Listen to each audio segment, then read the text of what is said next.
All right, everybody, pack your bags, listen up. I hope you can multitask because you're about to move to Cyrodiil. And no, you're not the hero of Kvatch or the champ of all the lands. You're just you, which is plenty, but you're not the prodigal son sent to save the day. You can't just reload a save if you die, survive off of photosynthesis, or decide only to sleep when you feel a sense of skill development. It's a dangerous world out there. There's no Uber Eats or DoorDash. Instead, you have bandits, wildlife, and Daedra. Don't worry though, not too much at least. We here at Envy Ranger & Co. are going to help you out. Consider me your virtual real estate agent. I am going to help you look for a place to live and call home in this new and unexplored world. I will do my best to avoid spoilers, and we're not going to consider too many quests, but just keep in mind, again, you're not the hero of Kvatch. Are they coming to save the day, or are they out in the woods becoming Cyrodiil's greatest acrobat? I don't know, and neither do you. By the end of this video, we will have fully ranked all of Cyrodiil's major cities, and we'll do this based off of a couple categories that go as follows. We have the quality of life, amenities, housing, community, leadership, and then crime. Crime also includes other potential threats and dangers in and around the city. Try and really get in that headspace of moving. You're about to leave your home and go make a new life somewhere else. What kind of things are you going to look for in where you're moving? And as your virtual realtor, I have to be upfront and honest. Everyone has a bias, I definitely do, and when it comes to these cities, I'm going to have my own personal taste and preference. You can decide whether you agree or disagree with some of those takes. We will begin our search for a new home all the way in the far west on the Gold Coast in the city of Anvil, where their patron saint is none other than Dibella, the goddess of beauty, love, art, and music. For a relevant port city sitting on the Abyssinian Sea, Anvil is actually a relatively small city. As we enter into the center of town, we will be right in the midst of the guilds for Anvil. Just to the east of here, you have the residential district, and then to the west of the guilds, you have the chapel district. This city isn't limited to what is within its walls, however, because we do again have that dock side that is just beyond the walls, where we can see we have a lighthouse, and then not too far from there, you also have the castle where the Count resides. Now for the quality of life, we're going to consider aspects such as the environment, the weather, aesthetics, culture, and community. Many of Cyrodiil's cities have a good amount of green space within them, but here in Anvil, because it's so small, things are a bit cramped and you lose a lot of that potential green space. You do have a couple of meditation gardens near the chapel, and then over here you have a pond where we can see the statue of Selkie of Westferry, who is said to guide sailors along the Gold Coast. So we can see there's a culture of sailing, shipping, that sort of thing, given it is a port city, of course. We're home to many Nords, but we still have a variance in population here that includes elves, red guards, and so on. Within town, we have large and decorated stone buildings, but when we leave to go out to the dock, things change quite a bit. You have a more wooden shack type of aesthetic going on out there. And the weather in Anvil is quite temperate. You're going to have warm days, cool breezes, nice overall. Next, we're going to consider amenities, and within this, we're thinking about employment opportunities, goods and services. What does this city have to offer you? Given we're on a port city, you have a highly active trade industry, so you can get involved perhaps as a sailor if you want to go sail the seas and travel a bit, or maybe you just want to work on the docks, but either way, you should be able to find a job there. You also have a healthy fighters and mages guilds. Both of these guilds in Anvil are strong, they have a lot of work available, they're ambitious, so you can find some work there as well. You also might be able to find some work at the Horse Whisperer stables, and then when it comes to shopping, it's also quite limited here in Anvil with only 2 businesses. You have Morvaine's Peacemakers, which is weapons and armor repair, that sort of thing, and then you have Lel's Quality Merchandise, which is dockside and sells general goods. The housing situation in Anvil is quite rough. You have 2 taverns available to you, the Count's Arms, which has food and lodging, and the Flowing Bowl, which is dockside and food only. For lodging at the Count's Arms, it's going to run you 25 gold per night, so you only have a lodging option when it comes to taverns in Anvil on the more expensive side. Beyond that, you have Maribel Monet, who runs a house for homeless sailors, but I suppose you'll have to become a sailor first, and then you'll be able to get access to this. Clearly not ideal. If you want to become a homeowner, we seemingly have a great situation here, with one of the largest homes in Cyrodiil being the Benaris Manor, and it's only going to run you 5,000 gold. There's a major catch though. There's a reason this giant manor is running so cheap and currently uninhabited despite being in a town with very limited space and a very desirable climate, and that is because it's infested with spirits. So unless you're one of those goofy ghost hunters or Scooby-Doo in the gang, you probably don't want to buy a haunted house willingly. The leadership in Anvil is under Countess Milona Umbranox. She is the sole ruler since her husband disappeared. She is well liked and respected by her people, and her family has always ruled the city. It's also fortunate that her castle is outside of the city walls. This is quite rare, and as you'll see going forward, many of the castles take up a large percentage of the city space. Hers is on an island connected by a bridge, so she's not actually taking up any of Anvil's city space. Finally, we have to consider the crime and dangers in and around Anvil. You do have illegal trade activities going on, but as long as you stay uninvolved, this shouldn't be too much of a problem to you. There are, however, violent thieves about, especially dockside, which can present a serious issue if you happen to get in their way, even accidentally. Then we have to get to some more important issues. There is a woman carelessly throwing her meat around behind her neighbor's house, trying to do some nefarious things, but unintentionally ends up drawing mountain lions into Anvil. That's a huge problem. Beyond that, the entire chapel was murdered. Everyone who was in the chapel at the time was killed, and nobody knows why. So let's go ahead and reinforce some major red flags that are going to hurt Anvil. You have violent thieves about, mountain lions in and around the city, with a current resident carelessly tracking them in, unintentionally albeit. You also have an entire chapel being murdered, no one knows why, and then a house, the only one you have available for purchase, is haunted. With all of that in mind, I'm having a hard time putting Anvil anywhere above D tier. Now that might change, it might fall to F, it might rise up a little bit. Everything will be judged relative to the other cities, so we'll have a final judgment at the end, but for now, Anvil is going into D. Next we'll head east to the southern end of the Nibene Valley, sitting right on the Niben Bay, to the city of Bravil, whose patron saint is Mara, the goddess of love and maternity. When it comes to quality of life, this is likely the poorest city in Cyrodiil. It's known for its filth. It's damp, gray, has a very grim climate, and sits within swamps that leads to a smell, but I'm sure you'd get used to it. Not off to a great start though.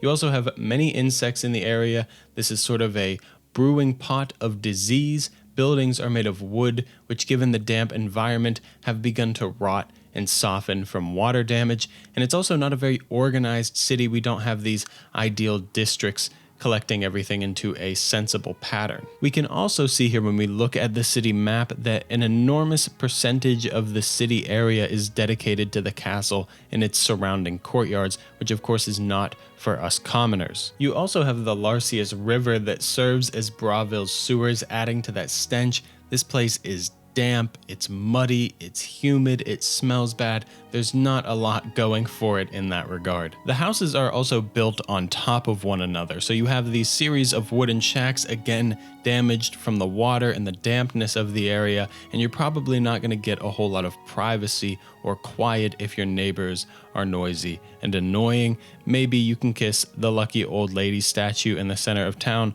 Hopefully that works out okay for you. When we're taking a look at amenities, you have a couple of shops in places like the Fair Deal, which has general goods, the Archer's Paradox for bow and arrow plus repairs, and then the Warlock's Luck, which sells alchemical ingredients, scrolls, and spells. When it comes to employment, your best bet is probably going to be joining the mages or the fighters guilds. They don't have the most going on, but they're probably some of the safest places to sleep inside of Bravil. Outside of that, you're going to have to join the crime scene, maybe start dealing skooma. For housing, you have a couple of inns to choose from. The Lonely Suitor Lodge is going to be the cheaper one, and then you have Silverhome on the water, a bit more expensive, but maybe paying a bit more on where you sleep will be worth it in the long run. And then you have very, very inexpensive housing, but it's just a small shack. It's going to run you 4,000 gold. At least it's not haunted. For leadership in Bravil, we have Count Regulus Terentius. He was once a famous tournament champion of the arena, but now he is little more than a drunkard and an ass. One conversation with this guy and you'll realize how arrogant and dismissive he is. The other counts look down on him, and with good reason. And based on previous information I have detailed, I'm sure you can guess what the crime situation is like. It's pretty bad. You have a high crime rate, you have considerable influence from crime lords and skooma kingpins, you have a skooma den within the very city, and then you have unreliable and corrupt guards who are backed by their careless leader. So unless you're an experienced criminal, getting involved in crime in a foreign land seems like a poor decision and a surefire way to get yourself in a lot of trouble or end up dead in the swamps. I'm gonna go ahead and put Bravil below Anvil in F tier. At least the last two cities sounded pretty warm. Next up, we're headed north to the Chorrol Mountains in the city of Bruma, where their patron saint is Talos, the hero god of mankind and conqueror of Tamriel. Fittingly, Bruma means winter in Latin, so that gives you a pretty good idea as to what this place is like.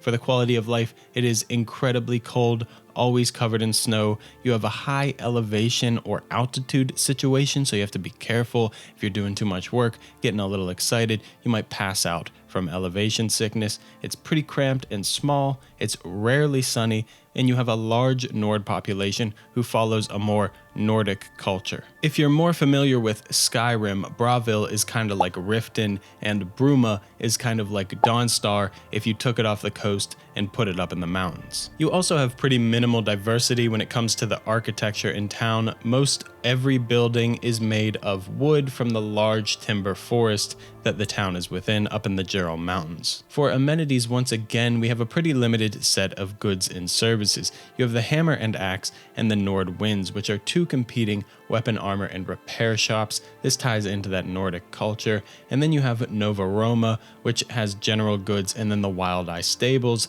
which is going to be selling horses, of course. And when it comes to work, you don't have a lot of options here as well. You could go hunting in the mountains, though this could be really dangerous given the terrain and climate. And of course, given that terrain and climate, there's not going to be a lot of farming. That's not entirely true though, because Bruma does have the Apple Watch farm nearby. Perhaps you could try and find some mines up in the mountains and help supply those smiths in town. The housing situation isn't too bad. You have two inns as usual. We have the Chorrol View Inn, which is a higher priced inn that caters mostly to visitors, and then you have Olav's Tap and Tack, which is more for the locals and has less expensive lodging. You might want to make that place your home. In other cities with more amicable climates, you might be able to get away with finding a private corner, perhaps under a tree, throw down a bedroll, and stay there for a while. But here, if you try and do that in Bruma, you're probably going to freeze to death, so you're going to need to get into one of these inns, and especially so because the house is quite expensive here. It's going to run you 10,000 gold. Luckily, Bruma's leadership is in good hands with Countess Nerina Carvain. She might be a bit distracted by her Akaviri artifact collecting, but she is well respected and known to be cunning and a ruthless negotiator, so she's definitely going to be a benefit for the city overall. And while the climate and conditions of Bruma are quite dangerous, there isn't a lot of crime here. The Countess has ensured she has a well-trained and well-led aggressive order of guards in town. This is going to help out quite a bit. I did forget to mention the Mages Guild and the Fighters Guild. This is largely because they're not very relevant to Bruma. They aren't in great shape. They don't have a ton of people in either. I'll be honest, Bruma is not a great place. The streets are narrow, it's incredibly cold, it's not hospitable, but it is relatively safe if you can just find your place in the city and earn your keep. Make sure you prove yourself useful to the rest of the town, and you should be all right. That's a bit of a benefit above those other cities like Anvil and Bravil, where you have clear and present dangers all around you that aren't just the snow. And it's not just the weather either. Bruma has no recreational space. Of course, I don't expect it to be green, given there's not a whole lot of green up here, but there's no open space in this city really. Again, it's just those tight, narrow streets, houses lined in a row. You don't have a lot going on, so we're gonna put Bruma right in C tier. I think you'll be able to survive here as long as you can find your place and earn your keep once again, but you also aren't going to enjoy your life very much, so it's bang average. You don't have the same dangers that you have as the other two cities we've covered in Anvil and Bravil, but you don't have a lot of upward movement either. The next city we'll cover is in the far east near Morrowind in the Nibene Basin, being Cheydinhal. The patron saint here is RK, who represents the cyclical nature of birth and death. In my humble opinion, Cheydinhal is perhaps the coolest looking city in the entire game. It has this very interesting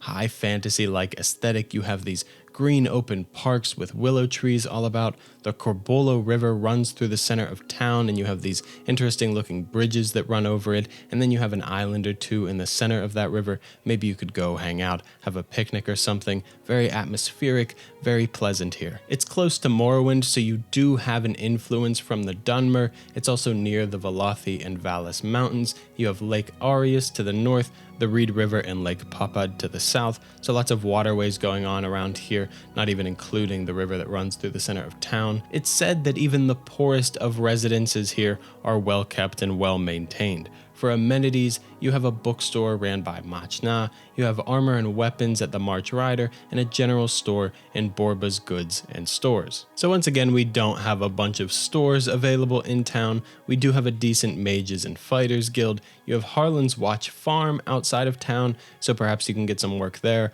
along with the Blackwaterside Stables. And then there are the Knights of the Thorn, led by the Count's son. You probably can't join them unless you get close with the sun, and that might be difficult, but there's another potential option. Most of the town guard consider the Knights of the Thorn little more than drinking buddies, but ideally you should be showing up whenever trouble arises. For housing, you have the Newlands Lodge, which is going to run you 10 gold a night, and then the Cheydinhal Bridge Inn, which is going to be over double that per night, so you kind of have to pick what you want to go with. If you're looking to save up for a house, you probably want to go with the Newlands Lodge, especially because this house in Cheydinhal is going to run you 15,000 gold. The leadership of Cheydinhal is Count Andel Indaris, who is the only non-imperial count and a dark elf at that within Cyrodiil. Now there's a strange situation going on with his wife. She was found to have apparently died falling down the steps, but it seemed that there was something a bit more sinister going on.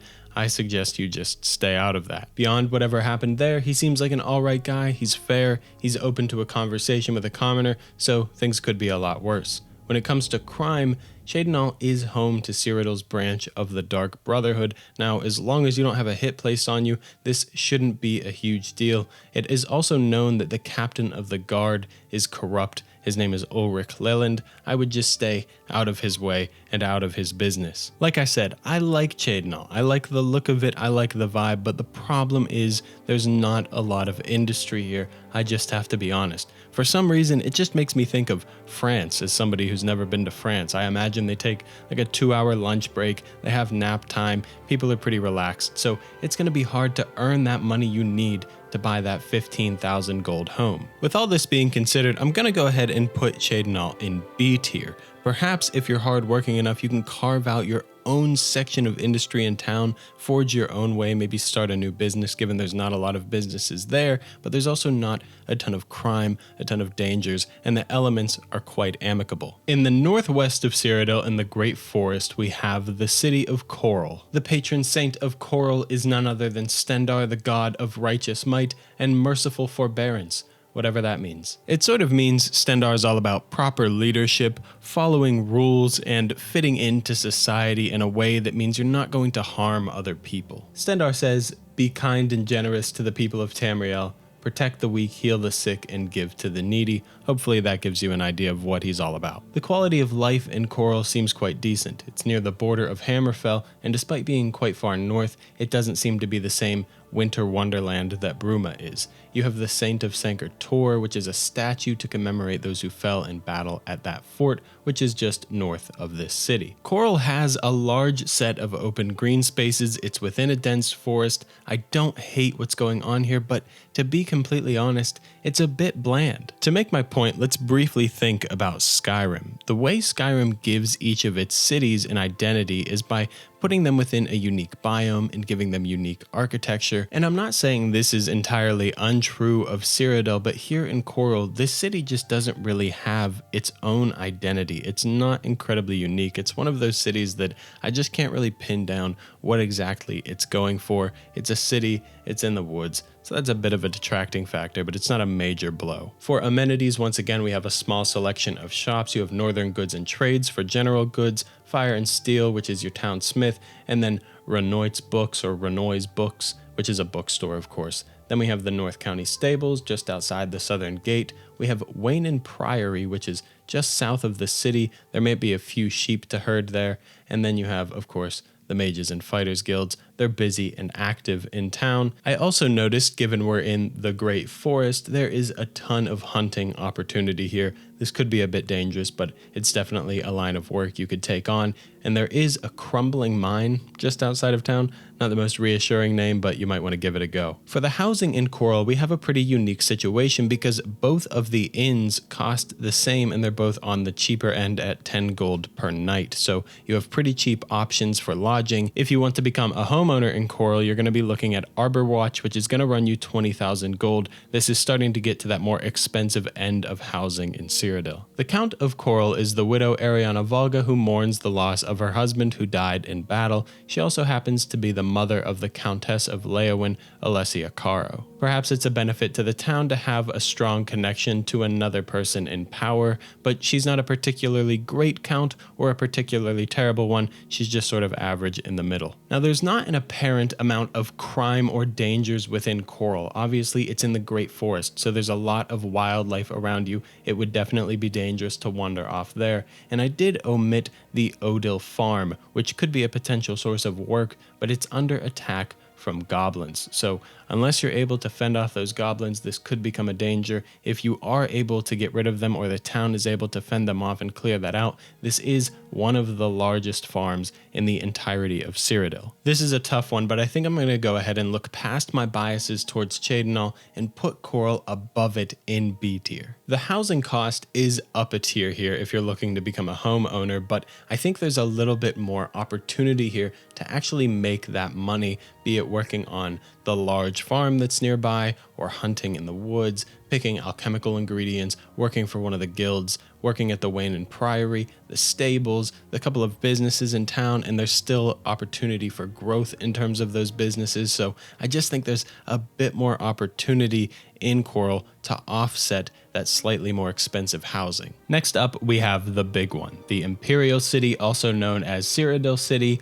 in the heartlands of Cyrodiil in the middle of Lake Rumar. Instead of having a single patron saint, this city celebrates all of the 9, and this makes sense given its size. It's also built from Ayleid ruins. It has a vast sewer system that runs under the city, and then you have the Arboretum, which is a large garden district with statues of the 9 divines. The weather here is quite pleasant. You're not too far north, you're not too far south, you're right in the middle of Cyrodiil and right in the middle of Tamriel at large. This is obviously going to be your best bet for a big city vibe, but here's the thing.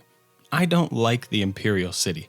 Obviously, personal preference, but it's just one big circle inside of another big circle. So many of the businesses and locations here feel like they're just built into the sides of the walls. This isn't actually the case, but it looks like this because the large buildings that they're in look very similar to the walls. Beyond that, you have multiple houses or businesses that share a singular structure. So it's hard to have those sort of unique identifiers for each location because they're just kind of thrown in to one large structure. And you could certainly make the argument that this is ergonomic and pragmatic, but I think it just takes away from this city or this location having any personality to it. Perhaps that comes from the elven background. They were very structured, very orderly. But because of that, Cyrodiil City feels very inhuman and loses all of its charm. Charm that every other city, aside from perhaps Kvatch at this point, has much more of.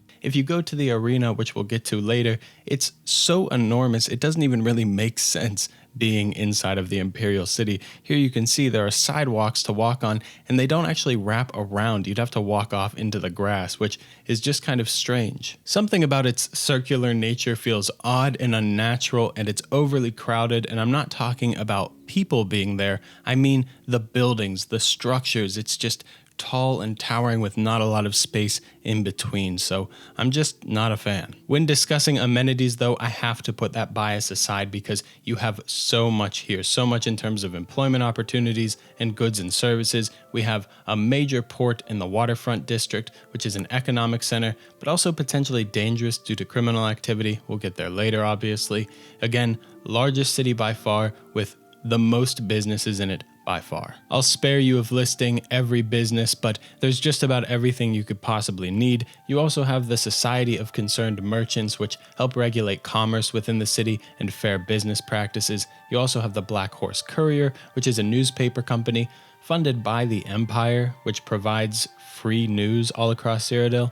This smells like propaganda, but it's here. Like I mentioned before, Cyrodiil City is home to an arena where gladiatorial combat takes place. You can compete or gamble, but again, it's just so oddly placed. It's like it's too big for its section of city that it's in. We have the Arcane University, which is the headquarters to the Mages Guild of Cyrodiil. This isn't overly relevant though, because you have to earn your way into the university, which is a very cumbersome task. This is also, of course, the political center of Cyrodiil and home to the Emperor and Elder Council. You should have a lot of opportunity for work, whether it be one of the local businesses, heading out to the waterfront, things like this. You also have quite a few inns in and around the city, and then the housing here is incredibly cheap. You only have the one option. It's in the waterfront district. It's not great, it's not glamorous, but it's 2,000 gold. So this is your cheapest way into a home. The Imperial City doesn't have a count like the other cities in game. Instead, again, it's home to the Emperor, who was just killed. So we have the Elder Council instead, but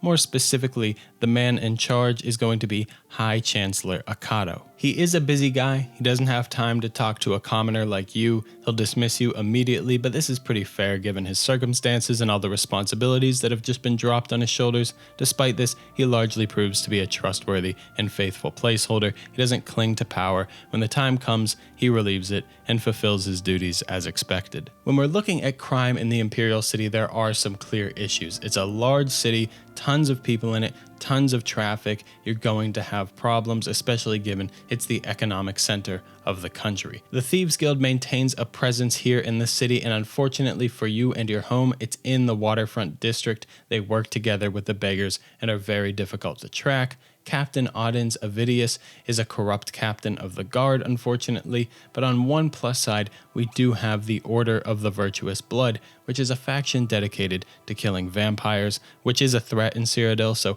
that's a benefit that the city has them. Now let's play out this scenario briefly. You move into the Imperial City, you save up about 2,000 gold, and then you go ahead and buy yourself that shack in the waterfront district. Unfortunately, the waterfront district is home to the Thieves Guild and known to be the most dangerous part of the Imperial City. Lots of crime there, so it's not a good place to own a home. You could get robbed, you could get mugged, you could get killed, so it's just not a really good place. Beyond that, given it's the capital of the Empire, it's going to be a hyper-competitive location to really make a name for yourself. So you'll probably have to work twice as hard, 3 times as hard, maybe 10 times as hard to make it as far as you might be able to in the other cities of this region. I imagine it's kind of like New York City. If you want to live in a decent part of the city, you're going to have to pay 7 grand a month to live in a shoebox. This might upset some people, but I can live with that. Despite its weather clearly being a lot nicer, I'm going to put the Imperial City below Bruma in C tier. This next one should be a quickie. We'll head back west on the Gold Coast, but a bit further inland than Anvil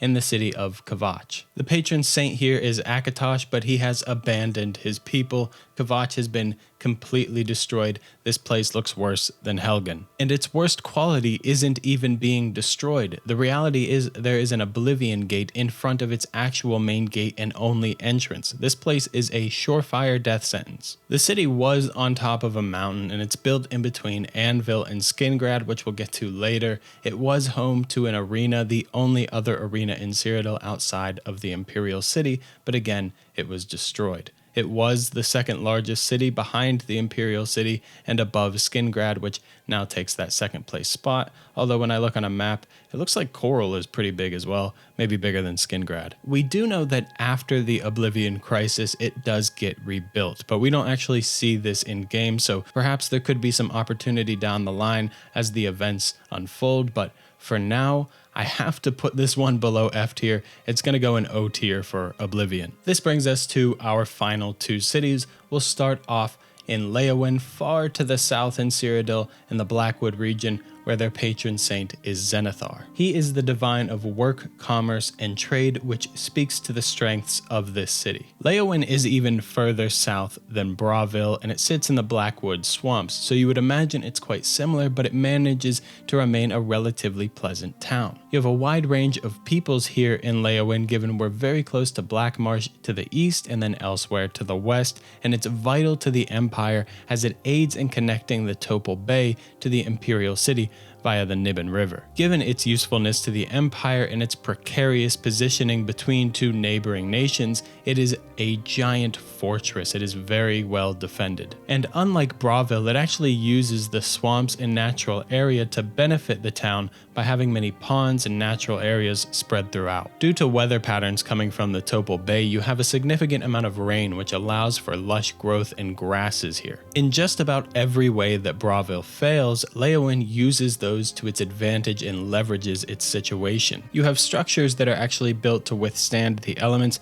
a trade scene that is said to only fall short of the Imperial City, and far more focused leaders. For amenities, again, we have strong trade and industry in this town. Despite this, we still have a comparable amount of local businesses, as usual at least. Southern Books, which is a bookstore, Best Goods and Guarantees, which gives you your general goods, and then the dividing line for armor, weapons, and repairs. As usual, we have a Fighters Guild and a Mages Guild in Leyawiin, but we also have the Blackwood Company, which acts as direct competition to the Fighters Guild. The Blackwood Company is a group of mercenaries the Empire hired to take back certain lands in Blackmarsh, but they failed. So now they came over and set up shop in Leyawiin, and they take jobs with little moral regard. This has put on full display how pathetic a group of members of the Fighters Guild in Leyawiin are, as they're hanging out at the Five Claws Lodge. The leader of the three will complain about how he can't make enough money to help his family pay off his debts, his wife is having to pick up an extra job, and what's he doing in the meantime to solve this issue?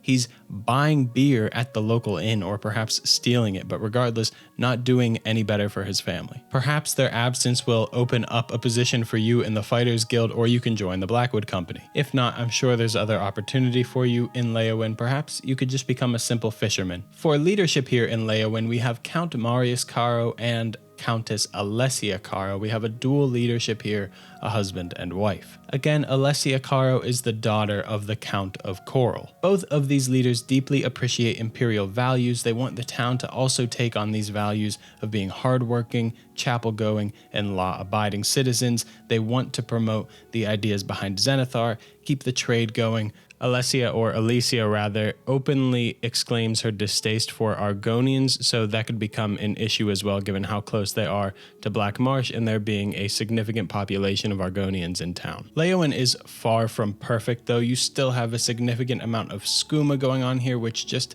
isn't ideal for the health of a city, and there are a considerable amount of bandits in the region. The brewing tension between the Fighters Guild and the Blackwood Company could also prove to be an issue. I've gotten a bit ahead of myself though. We have to discuss housing. You have the Three Sisters Inn, which is a surprisingly expensive place to get a room, and then you have the Five Claws Lodge, which has those rowdy members of the Fighters Guild in it right now. This is the cheaper inn, but they are a bit of a problem. You could end up getting into a fight with those guys just for walking in the door. Luckily, given the decent trade industry in town and relevance of this town's location, it shouldn't take you too long to earn the 7,000 gold you need to purchase a home in Leyawiin. It is quite humble, but again, it's very inexpensive. Leyawiin is quite a mixed bag. The city is resilient, it's capable, and it's leveraged its situation to make quite a decent location. You do have problems in town, there is crime, it's no Bruma, but on the other hand, I don't think it's as dangerous as a place like Bravil or certain parts of the Imperial City. Leyawiin finds itself in an interesting situation because you have racial tensions and crime, but you also have a city that's proven resourceful despite harsh conditions, a solid trade scene giving way for a good economy, very affordable housing, and a city that is vital to the Empire. Leyawiin has a lot of potential, but some clear negative factors that are going to hold it back a bit, so we're going to put it into B tier behind Chorrol and Cheydinhal. Those are probably going to move by the end of the video though. This brings us to our final city, which is in the Westweald, being Skingrad, whose patron saint is Julianos, the god of wisdom and logic. Given Kvatch was destroyed, this is now considered the second largest city outside of the Imperial City. It's actively known for its wealth and prosperity. It has ideal land and soil for farms and vineyards. It's famous for its wine, tomatoes, and cheeses, and it's one of the cleanest, supposedly safest, and prosperous cities in Cyrodiil. And looking at the streets and alleyways of this town, especially at night, it has to be one of the coolest looking places. I love the aesthetic here. And when it comes to amenities, we have our standard set of businesses. You have the Colovian Traders, which is a general goods store, all things alchemical, which sells alchemical tools, potions, and ingredients. You have Hammer and Tongs, which sells and repairs armor and weapons. We have Salmo the Baker, whose goods are offered at the local inns. Then you have small farms about. You have a couple of competing vineyards, Grateful Pass stables, and herding sheep. There's a really quality set of goods and services here and employment opportunities. It's not a bad setup at all. We have two rental options in Skingrad. You have the Two Sisters Lodge, which is going to be the cheaper option, and then the Westweald Inn, which is going to be a little more expensive. Skingrad is home to perhaps the largest and nicest home in all of Cyrodiil, Rosethorn Hall.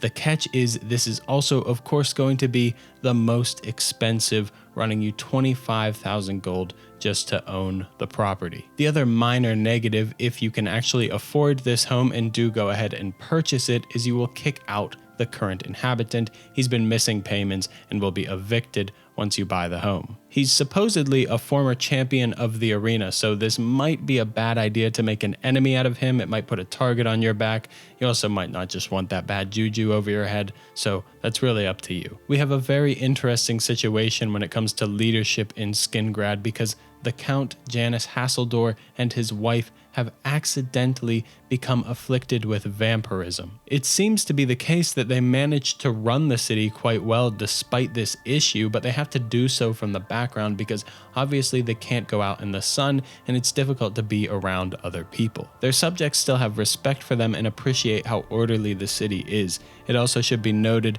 that he is a powerful wizard, so if he does go off the rails, he could be a severe threat to everyone. So this kind of brings us into the crime and dangers of the city, and of course the Count being a vampire has to be listed at least somewhat as a potential threat. You also have Nerasterel's house, which is haunted and full of spooky ghosties, so that's a bit of a problem, but at least it's not the property up for purchase this time. And beyond just the Count, there is the presence of vampires nearby to Skingrad, so this is a major threat, but hopefully not one that's too present. And while Skingrad does have these issues of the supernatural, there is very little in the way of crime, gambling, or drunken disorderliness given the culture of the town, so it's sort of a give and take there. And again, to be more specific, the vampires are hanging out in Bloodcrust Cavern, which is right next to town. It's so close, they could sneak out in the middle of the night and cause you significant harm, so this has to be weighed in whenever we're raiding this city. Maybe not too much though, because all of the cities are going to be surrounded by Oblivion gates and have them nearby, which poses a significant threat anyway, but I just would consider the vampires to be a bit more cunning and directed in their attacks and sneaky as well. To counter that a bit, no pun intended, the Count, Janus Hasseldor, does want these vampires dealt with, so there are plans to have them removed eventually.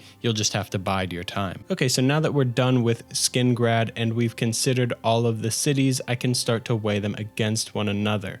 What I'm going to do, first order of business, is move Chorrol up into S tier where it belongs. I know I said the city is a bit bland, but it does have a significant amount of opportunity and it's incredibly safe. The house is on the more expensive side, but as I said when we were covering Chorrol, I think that the opportunity there offsets the expensive housing. This is very similar with Cheydinhal, but I think Cheydinhal has maybe a little bit less opportunity in it, so that one is going to go ahead and move up to A tier. You could make the argument maybe they both belong in S. I'd be happy with that as well, but I'm going to reserve S tier for having one city. Skingrad does have this very relevant vampire threat, but it also has a ton of opportunity. It's similar to Chorrol, but has slightly more expensive housing, and I think is a bit more dangerous. So that's going to hold it into A tier, but I'm going to put it behind Cheydinhal. Okay, so now as you move into Cyrodiil, I hope this list serves as a decent guide. You have Chorrol in S tier. I think this is probably your best bet, but really, Cheydinhal and Skingrad aren't too far behind. It comes down to a matter of preference. Again, I think Chorrol might be a little bit safer than those two, at least within the city walls. Then we have Leyawiin in B tier. Leyawiin is in B tier. It has a lot of potential, but I think you have a lower quality of life in this city compared to the top three, so it just can't make it into A. Then there's Bruma, which is the actual embodiment of bang average. It's really safe. It's not a bad city by any means, but it doesn't have anything going for it. It's not that it has a lot of negatives, it's just that it's incredibly small, very cold, and doesn't have a lot of benefits. There's not a lot of open space, there's not a lot of businesses or opportunity. It's just very average. The Imperial City is in C tier for the opposite reason that Bruma is. It has a lot of positives, but it also has a comparable amount of negatives to it, so it ends up averaging out to C tier. Anvil, again, is kind of a tough one. It's in D tier. It has a lot of potential. It's a port city. You can probably get work there, but it has a lot of dangers in it as well. The house that you can buy is affordable, but it also will probably get you killed if you stumble into it, so it has to go in D tier because of all the problems it has. Bravil is a clear as day stinker, belongs right where it is in F tier, and then Kvatch. Of course, you could argue the future potential for this one, the opportunity to rebuild, but its current state and the Oblivion gate puts it right in Oblivion, nearly at least. And when rating these cities, now that I can explain this when we're all the way at the end and you're surely already confused, it's not that every category is a simple +1, -1 for every factor involved. I'm sort of thinking about what is your best bet, or what city provides you the best avenue for progressing forward, getting a job, finding a home, and having a decent quality of life with minimal dangers. If you as a commoner are having a very hard time acquiring a house and getting a decent quality of life, or there's a significant amount of crime or danger around you, that is going to be weighed more heavily than, a so-so leader or some strange incident over here. A few businesses that are slightly worse or slightly better. These aren't major factors. They're minor considerations that can maybe help decide between two very close competitors. I'm curious what your guys' stack ranking looks like, especially those of you who have been playing Oblivion for a very long time. I actually just picked up the game and gave it a proper playthrough, or started one at least, just before this recent remaster released. I had picked it up a couple of times over the years, but I never got very far, to be honest. But I will admit, when I actually got my hands on the remaster and started playing that, I felt like I could get a better idea or vibe as to what the towns were going for and what their aesthetic truly was, given the dated graphics of the older version. Prior to that, my only other real exposure to the Elder Scrolls was Skyrim, and like I said earlier, all of those cities have a unique identity to them based on their biome and architecture. And maybe some of you disagree, but I find that Oblivion is very different in that much of the cities are almost like different flavors of one another, and they fit a bit more cohesively into the world space. Skyrim, it almost feels like when you're in Riften, you're in a different country than when you're in Windhelm. And I'm not saying that's a bad thing, I truly like both. It was just nice to get a different experience out of this game. And perhaps this term is starting to get overused a bit, but within Cyrodiil, I noticed the cities have a lot more liminal space, that green space that I'm talking about, where there's just unused areas within the city walls. And I really appreciate that open space. It makes the cities feel more believable and potentially lived in, like a space where kids would just be off playing or adults having a picnic with their family or something like that, even though I don't think I've seen any kids in Oblivion. Chorrol is a great example of this. I know I flamed this city for being bland, but perhaps upon reconsideration we can see there's so much green space here. It takes up so much of the area within the walls, and that's something that you really don't see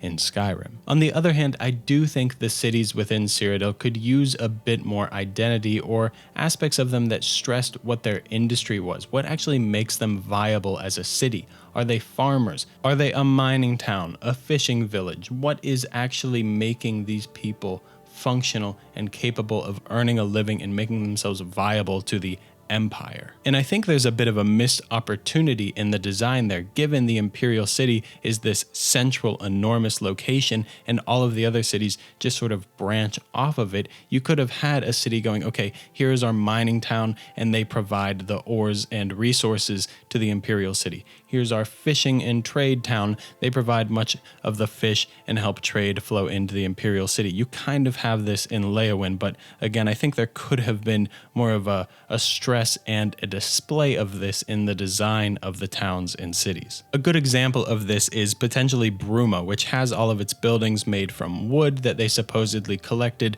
from the trees surrounding them up in the Chorrol Mountains, but there's no display of how they actually got this wood, how they chopped it up and made houses of it. It doesn't really make sense. And, of course, this is an older game. They had technical limitations. I know there's supposedly a lot of cut content because the disk space got filled up by all of the dialogue and the voice acting, but the game did just get a proper remake. It's called a remaster, but really it's more in line with modern remakes of games like the Resident Evil games, for example. And of course, it's very dangerous to change things about these classics, and a lot of people might disagree, and I'm not sure I even actually want this, but I'm sure there's some cut content and ideas behind what a lot of these towns could have been, and it would have been nice to see some of that implemented to give us a proper change and perhaps even an upgrade on some levels. And my point is, I just want to see the cities indicate what their value is to the Empire, what their actual function is. It's not a major criticism, I just think these aspects help provide more personality and uniqueness to the cities, and I actually think Bethesda got better at this, at least by the time of Skyrim,